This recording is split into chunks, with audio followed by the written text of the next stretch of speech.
Hello friends, எப்போதும் செய்கிற மாதிரி பொரியல் செய்யாமல் ஒரு வித்தியாசமான முறையில் கத்திரிக்காய் பொரியல் எப்படி செய்கிறதுன்னு பார்க்கலாம். இப்போ வாங்க வீடியோக்குள்ளே போகலாம். இன்றைக்கி நான் 1/4 கிலோ அளவுக்கு கத்திரிக்காய் எடுத்து வச்சுருக்கிறேன். இதை நல்லா தண்ணியில் அலசிட்டு நம்ம சின்ன சின்னதாக கட் பண்ணி எடுக்க போகிறோம். கத்திரிக்காய் முடிஞ்ச அளவுக்கு ரொம்ப பெரிய சைஸ், அதாவது முத்துனதுன்னு சொல்லுவாங்கள்ல, அந்த மாதிரி இல்லாமல் மீடியம் சைஸில் இல்லைனா சின்னதாக இருந்தால் நல்லது. இப்போ தண்ணியில் நல்லா அலசிட்டு இப்போ நான் காட்டுற அளவுக்கு இந்த மாதிரி சின்ன சின்னதாக கட் பண்ணி எடுத்துக்கலாம். அப்போ தான் நமக்கு கத்திரிக்காய் சீக்கிரம் வேகும் பொரியல் செய்யும் பொழுது. இப்போ பாருங்கள், இந்த சின்ன சின்ன சைஸாக இருக்குது பாருங்கள். அந்த மாதிரி இன்னும் விருப்பப்பட்டால் இன்னும் கூட சின்னதாக கட் பண்ணிக்கலாம். ஆனால் பெருசாக கட் பண்ணால் நமக்கு வேகிறதுக்கு லேட் ஆகும். அதே சமயத்தில் பொரியல் செஞ்சு சாப்பிடும் பொழுது நமக்கு அது சாப்பிட்றதுக்கும் கஷ்டமாக இருக்கும். இப்போ பாருங்கள், எல்லா கத்திரிக்காயும் நான் கட் பண்ணிவிட்டு உங்களுக்கு காட்டுறேன். எல்லாத்தையும் கட் பண்ணியாச்சு. கத்திரிக்காய் கட் பண்ணதுக்கப்புறம் கருக்க ஆரம்பிக்கும். அதனால் தண்ணியில் போட்டு வச்சுக்கலாம். அடுத்ததாக ஒரு பேனில் ஒரு 2 டீஸ்பூன் எண்ணெய் தாராளமாக ஊற்றிக்கலாம். எண்ணெய் சூடானதுக்கப்புறம் கொஞ்ச கடுகு, கொஞ்ச ஜீரகம், அது 2 பொரிஞ்சதுக்கப்புறம் கொஞ்ச கருவேப்பிலை சேர்த்துருக்கிறேன். அடுத்ததாக நல்ல பழுத்த தக்காளியாக 3 பெரிய தக்காளி சேர்த்துருக்கேன். உங்களுக்கு மீடியம் சைஸ் தக்காளியாக இருந்தால் 4 கூட சேர்த்துக்கோங்க. இந்த டிஷ்ஷுக்கு மெயினே தக்காளி நல்லா பழுத்திருக்கணும். அதனால் தக்காளி நல்லா பழுத்ததாக எடுத்துக்கோங்க.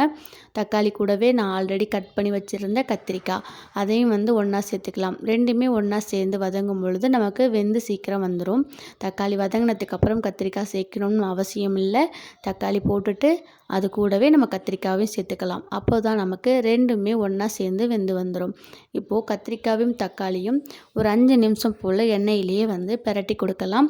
ஒரு கால்வாசி வேகட்டும். அதுக்கப்புறம் இதுக்கு தேவையான உப்பு, காரத்துக்கு ஏற்ற மாதிரி மிளகாய்த்தூள், கொஞ்சனா மஞ்சள் தூள், வேறு எதுவுமே நான் சேர்க்கலை. இது மட்டுமே சேர்த்தா போதும். நமக்கு காய் சாப்பிடும் பொழுது ரொம்பவே சூப்பராக இருக்கும்.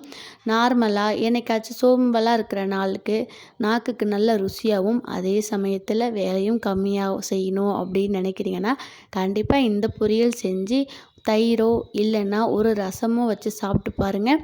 சூப்பராக இருக்கும். அடுத்ததாக இப்போ பாருங்கள், நல்லாவே காய் முன்னாடி இருந்ததுக்கும் இப்போவும் நல்லா வெந்து வந்திருக்குது. அடிப்பிடிக்காமல் மட்டும் அப்பப்போ கிளறி கொடுங்க. ஏன்னா நம்ம தண்ணி எதுவும் சேர்க்கல, இதில் எண்ணெயிலே தான் வதங்கிக்கிட்டு இருக்குது. அதனால ஒரு சில சமயங்களில் எண்ணெய் நீங்கள் கம்மியாக ஊற்றிருந்தீங்கன்னா அடிப்பிடிக்க சான்ஸ் இருக்குது. அதனால் அப்பப்போ சிம்மில் வச்சு கிளறி கொடுத்தீங்க அப்படின்னா ஒரு 15லேருந்து 20 நிமிஷத்துக்குள்ளெல்லாம் கத்திரிக்காய் ரொம்பவே சூப்பராக வெந்து வந்துடும். இப்போ பாருங்கள், நமக்கு ரொம்ப சூப்பராக கத்திரிக்காய் நல்லா சாஃப்டாக தக்காளி எல்லாம் சேர்த்தது எங்கே தக்காளி இருக்குன்னே தெரியாத அளவுக்கு நல்லா வதங்கி வந்துருச்சு. இந்த பதம் நமக்கு போதும். அதனால் இந்த ஸ்டேஜில் நம்ம ஆஃப் பண்ணிடலாம். அவ்வளோதான் ஃப்ரெண்ட்ஸ், ரொம்பவே சூப்பர் டேஸ்டான கத்திரிக்காய் பொரியல் நமக்கு இப்போ ரெடி ஆயிடுச்சு. கண்டிப்பாக நீங்களும் இதை வீட்டில் ட்ரை பண்ணி பாருங்கள். எல்லாருமே விரும்பி சாப்பிடுவாங்க. நெக்ஸ்ட்டு எப்போ செய்வீங்க இந்த பொரியல்னு கேட்டு வாங்கி சாப்பிடுவாங்க. வீடியோ பிடிச்சிருந்தால் லைக் பண்ணுங்கள்.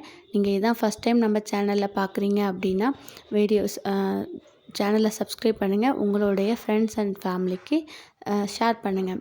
Bye friends. தேங்க்யூ ஃபார் வாட்சிங்.